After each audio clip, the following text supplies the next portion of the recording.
नमस्कार।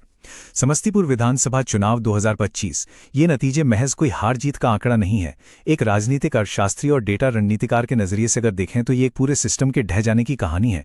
आज के इस विश्लेषण में हम शोर शराबे और भावनाओं से दूर सिर्फ हार्ड डेटा और जमीनी हकीकत के आधार पर इस संस्थागत पतन को डिकोड करेंगे। हमारा वार किसी व्यक्ति विशेष पर नहीं बल्कि उस फेल हो चुके सिस्टम और उन मैट्रिक्स पर होगा जो इस नतीजे का कारण बने। एक शांत दिमाग से फैक्ट्स पर बात करेंगे। तो चलिए इस डेटा ड्रिवन सफर को शुरू करते हैं।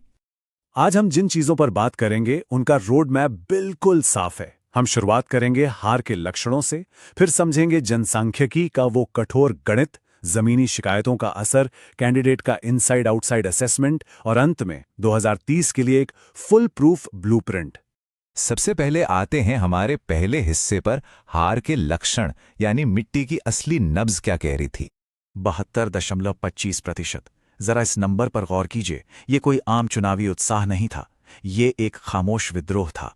जब टर्नआउट इस कदर बढ़ता है ना, तो वो छुपी हुई एंटी इनकम्बेंसी को एक घातक हथियार बना देता है। और इसी का नतीजा था कि जेडीयू की अश्वमेध देवी ने आरजेडी के अख्तरुल इस्लाम शाहीन को पूरे 13,875 वोटों के मार्जिन से हरा दिया। ये उस सिस्टम को पब्लिक का सीधा मैसेज था जो बहुत आत्मसंतुष्ट हो चुका था।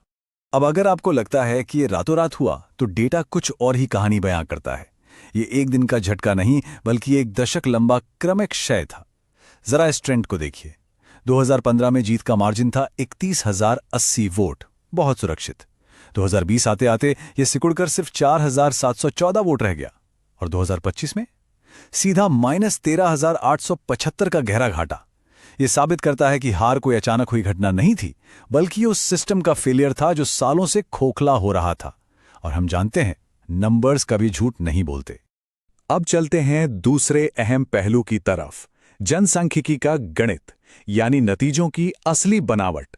यहां एक बहुत ही दिलचस्प कंट्रास्ट देखने को मिलता है। एक तरफ आरजेडी का 25% मुस्लिम यादव वोट बेस, जो उनकी ताकत भी है और सबसे बड़ी कमजोरी भी, क्योंकि ये बहुत रिजिड या कठोर है। इसके आगे वो बढ़ नहीं पाए। दूसरी तरफ जेडीयू ने बहुत ही स्मार्ट तरीके से 36% ईबीसी यानी अत्यंत पिछड़ा वर्ग के फ्लूइड या डायनेमिक वोट को अपने पक्ष में कंसोलिडेट कर लिया। देखिए, जब आप सिर्फ अपने पुराने पारंपरिक वोटर्स पर टिके रहते हैं तो आप विकास की उस सीमा पर आ जाते हैं जहां से हार तय हो जाती है। और हाँ, इस सारे डेटा और गणित के बीच हमें एक बुनियादी बात कभी नहीं भूलनी चाहिए। इन नंबर्स के पीछे इंसान हैं। वो नागरिक हैं जो एक जिम्मेदार सरकार की उम्मीद लगाए बैठे हैं। हमारे संवैधानिक मूल्य हर नागरिक की गरिमा की मांग करते हैं। मैथिली में एक बड़ी गहरी बात कही जाती है, जनता जनार्दन छी, उनकर आदर सबसा ऊपर। यानी जनता ही ईश्वर है और उनका सम्मान सर्वोपरि है। एक जिम्मेदार और गरिमापूर्ण सार्वजनिक संवाद ही हमारे इस विश्लेषण का असली आधार है। डेटा हमेशा नागरिकों की भलाई के लिए होना चाहिए। चलिए अब डेटा से निकलकर जमीन पर चलते हैं। हमारा तीसरा हिस्सा है स्थानीय शिकायतों का हथियार बनना। समस्तीपुर का 96% से ज्यादा हिस्सा ग्रामीण है। ऐसे में मुक्तापुर रामेश्वर जूट मिल का बंद होना महज एक खबर नहीं थी, ये एक बहुत बड़ा आर्थिक सदमा था। सोचिए, 4,000 मजदूर और उनके परिवार रातों रात सड़क पर आ गए। इसी बेबसी ने युवाओं को अपना घर छोड़कर पलायन करने पर मजबूर किया। जब लोगों से उनकी आजीविका छिनती है तो उनका दर्द बैलेट बॉक्स पर गुस्से में तब्दील हो ही जाता है। और परेशानी सिर्फ रोजगार तक सीमित नहीं थी। एक खामोश लेकिन बेहद खतरनाक स्वास्थ्य संकट भी पनप रहा था। NFHS5 का पब्लिक डेटा चीख चीख कर कह रहा है कि क्षेत्र की 65.7% महिलाओं में खून की कमी है। 36% बच्चे कुपोषण के कारण स्टंटिंग का शिकार हैं। ऊपर से हर साल आने वाली भयानक बाढ़ और जलभराव जिसने किसानों की कमर तोड़कर रख दी है।